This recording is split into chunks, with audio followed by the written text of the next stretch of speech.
ನಮಸ್ಕಾರ ಸ್ನೇಹಿತರೆ. ಕರ್ನಾಟಕ ರಾಜಕಾರಣ ಅಂದ ಮೇಲೆ ಬೆಳಗಾವಿ ಜಿಲ್ಲೆಯ ಹೆಸರು ಕೇಳಿ ಬರಲೇಬೇಕು. ಬೆಂಗಳೂರಿನ ನಂತರ ರಾಜ್ಯದ ರಾಜಕೀಯ ದಿಕ್ಕನ್ನು ನಿರ್ಧರಿಸುವ ಶಕ್ತಿ ಇರುವುದು ಬೆಳಗಾವಿಗೆ. ಈಗ ಅಲ್ಲಿ ಮತ್ತೊಂದು ಪಕ್ಷಾಂತರ ಸುನಾಮಿ ಎದ್ದಿದೆ. ಮಾಜಿ ಸಚಿವ ರಮೇಶ್ ಜಾರಕಿಹೊಳಿ ಮತ್ತು ಹಾಲಿ ಶಾಸಕ ಲಕ್ಷ್ಮಣ ಸವದಿ ನಡುವಿನ ಟಾಕ್ ವಾರ್ ಈಗ ಇಡೀ ರಾಜ್ಯದ ಗಮನ ಸೆಳೆಯುತ್ತಿದೆ. ಸವದಿ ಬಿಜೆಪಿಗೆ ಮರಳುತ್ತಾರಾ ಅಥವಾ ಜಾರಕಿಹೊಳಿಯೇ ಜೆಡಿಎಸ್ ಸೇರುತ್ತಾರಾ? ಅಥಣಿಯಲ್ಲಿ ನಡೆಯುತ್ತಿರುವ ಈ ಹೈ ವೋಲ್ಟೇಜ್ ಫೈಟ್ನ ಸಂಪೂರ್ಣ ವಿವರ ಇಂದಿನ ವಿಡಿಯೋದಲ್ಲಿ ನೋಡೋಣ. ಅಥಣಿಯಲ್ಲಿ ಜಾರಕಿಹೊಳಿ ಅಬ್ಬರ ಮತ್ತು ಸೌದಿಗೆ ಅಡ್ಡಿ. ಇತ್ತೀಚೆಗೆ ರಮೇಶ್ ಜಾರಕಿಹೊಳಿ ಅವರು ಅಥಣಿಗೆ ಭೇಟಿ ನೀಡಿ ಹೊಸ ಬಾಂಬ್ ಒಂದನ್ನು ಸಿಡಿಸಿದ್ದಾರೆ. ಲಕ್ಷ್ಮಣ ಸವದಿ ಅವರು ಬಿಜೆಪಿಗೆ ಮರಳಲು ಪ್ರಯತ್ನಿಸುತ್ತಿದ್ದಾರೆ ಎಂಬ ಚರ್ಚೆ ಬೆಳಗಾವಿಯ ಬಿಜೆಪಿ ವಲಯದಲ್ಲಿ ಕೇಳಿ ಬರುತ್ತಿದೆ. ಇದಕ್ಕೆ ನೇರವಾಗಿಯೇ ಪ್ರತಿಕ್ರಿಯಿಸಿರುವ ಜಾರಕಿಹೊಳಿ, ಲಕ್ಷ್ಮಣ ಸವದಿ ಯಾವುದೇ ಕಾರಣಕ್ಕೂ ಬಿಜೆಪಿಗೆ ಬರುವುದಿಲ್ಲ. ಒಂದು ವೇಳೆ ಅವರು ಬರಲು ಪ್ರಯತ್ನಿಸಿದರೂ ಅವರಿಗೆ ಪಕ್ಷದ ಬಾಗಿಲು ಮುಚ್ಚಿದೆ ಎಂದು ಕಡ್ಡಿ ಮುರಿದಂತೆ ಹೇಳಿದ್ದಾರೆ. ಅಷ್ಟೇ ಅಲ್ಲ, ಸೌದಿ ಬೆಂಬಲಿಗರು ಕ್ಷೇತ್ರದಲ್ಲಿ ಗೊಂದಲ ಸೃಷ್ಟಿಸುತ್ತಿದ್ದಾರೆ ಎಂದು ರಮೇಶ್ ಆರೋಪಿಸಿದ್ದಾರೆ. ಸೌದಿ ಅವರು ಬಿಜೆಪಿ ಬಿಟ್ಟು ಹೋಗುವಾಗ ನಮ್ಮ ನಾಯಕರ ಬಗ್ಗೆ, ಪಕ್ಷದ ಬಗ್ಗೆ ಏನು ಮಾತನಾಡಿದ್ದಾರೆ ಅನ್ನೋದನ್ನು ಮುಂದಿನ ಎಲೆಕ್ಷನ್ನಲ್ಲಿ LED ಸ್ಕ್ರೀನ್ ಹಾಕಿ ತೋರಿಸ್ತೀವಿ ಎಂದು ಸವಾಲು ಹಾಕಿದ್ದಾರೆ. ಒಂದು ವೇಳೆ ಹೈಕಮಾಂಡ್ ಅವರನ್ನು ಸೇರಿಸಿಕೊಂಡರೆ ಆಗ ದೇವರು ಯಾವ ಬುದ್ಧಿ ಕೊಡುತ್ತಾನೋ ಆ ನಿರ್ಧಾರ ಮಾಡುತ್ತೇನೆ ಎನ್ನುವ ಮೂಲಕ ರಮೇಶ್ ಪರೋಕ್ಷವಾಗಿ ಪಕ್ಷ ಬಿಡುವ ಎಚ್ಚರಿಕೆಯನ್ನೂ ನೀಡಿದ್ದಾರೆ. ಸೌದಿ ತಿರುಗೇಟು, ಜಾರಕಿಹೊಳಿಯೇ ಜೆಡಿಎಸ್ ಸೇರ್ತಾರೆ.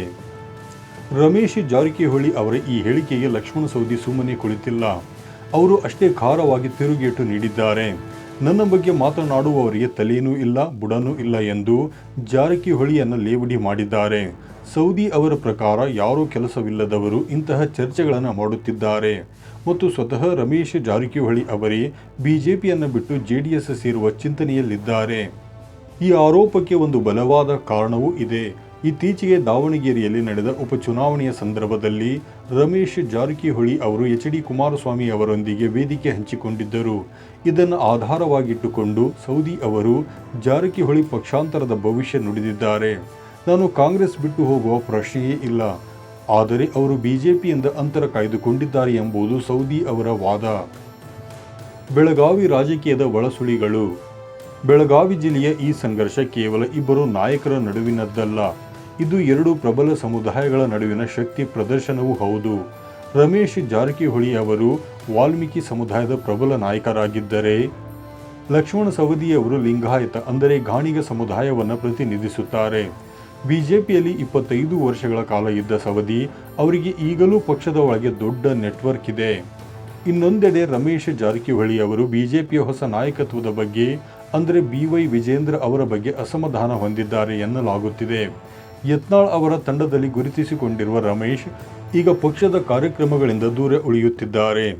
ಈ ಎಲ್ಲ ಬೆಳವಣಿಗೆಗಳು ಅವರು JDS ಕಡೆಗೆ ಮುಖ ಮಾಡುತ್ತಿದ್ದಾರೆ ಎಂಬ ಸಂಶಯಕ್ಕೆ ಪುಷ್ಟಿ ನೀಡುತ್ತಿವೆ. ದೆಹಲಿ ದಂಗಲ್ ಮತ್ತು ಮಂತ್ರಿ ಸ್ಥಾನದ ಕನಸು.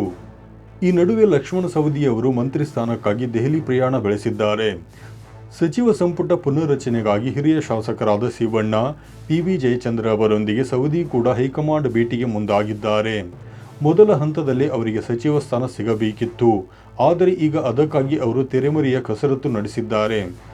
ಅಥಣಿಯ ಕುಡಿಯುವ ನೀರಿನ ಕೆಲಸಗಳಿಗಾಗಿ ದೆಹಲಿಗೆ ಹೋಗುತ್ತಿದ್ದೇನೆ ಎಂದು ಅವರು ಹೇಳುತ್ತಿದ್ದರು. ಅದರ ಹಿಂದೆ ರಾಜಕೀಯ ಉದ್ದೇಶವಿದೆ ಎಂಬುದು ಸ್ಪಷ್ಟ. ಒಟ್ಟಾರೆಯಾಗಿ ಹೇಳುವುದಾದರೆ 2028ರ ವಿಧಾನಸಭಾ ಚುನಾವಣೆಗೆ ಇನ್ನೂ 2 ವರ್ಷಗಳಿಗೂ ಹೆಚ್ಚು ಕಾಲ ಬಾಕಿ ಇದ್ದರೂ ಬೆಳಗಾವಿಯಲ್ಲಿ ಈಗಲೇ ಯುದ್ಧದ ವಾತಾವರಣ ನಿರ್ಮಾಣಗೊಂಡಿದೆ. ರಮೇಶ್ ಜಾರಕಿಹೊಳಿ ಅವರು ಅಥಣಿಯಲ್ಲಿ ಸೌದಿ ಅವರನ್ನು ಸೋಲಿಸಬೇಕು ಎಂದು ಪಣ ತೊಟ್ಟಿದ್ದರೆ, ಸವದಿ ಅವರು ಕಾಂಗ್ರೆಸ್ನಲ್ಲಿ ಭದ್ರವಾಗಿದ್ದುಕೊಂಡು ಮಂತ್ರಿ ಸ್ಥಾನದ ಮೇಲೆ ಕಣ್ಣಿಟ್ಟಿರುವರು. ಈ ಇಬ್ಬರು ನಾಯಕರ ಜಿದ್ದಾಜಿದ್ದಿನಿಂದ ಬೆಳಗಾವಿ ರಾಜಕಾರಣ ಯಾವ ತಿರುವು ಪಡೆಯುತ್ತದೆ? ನಿಜವಾಗಿಯೂ ರಮೇಶ್ ಜಾರಕಿಹೊಳಿ JDS ಸೇರುತ್ತಾರಾ? ಲಕ್ಷ್ಮಣ ಸವದಿ ಬಿಜೆಪಿಗೆ ಮರಳುವ ದಾರಿ ಸುಗಮವಾಗುತ್ತಾ? ನಿಮ್ಮ ಅಭಿಪ್ರಾಯವನ್ನು ಕಮೆಂಟ್ ಬಾಕ್ಸ್ನಲ್ಲಿ ತಿಳಿಸಿ. ಇಂತಹ ಹೆಚ್ಚಿನ ರಾಜಕೀಯ ಸುದ್ದಿಗಳಿಗಾಗಿ ನಮ್ಮ ಚಾನಲನ್ನು ಸಬ್ಸ್ಕ್ರೈಬ್ ಮಾಡಿ ಮತ್ತು ನೋಟಿಫಿಕೇಶನ್ ಬೆಲ್ ಐಕಾನ್ ಒತ್ತಿ. ಧನ್ಯವಾದಗಳು.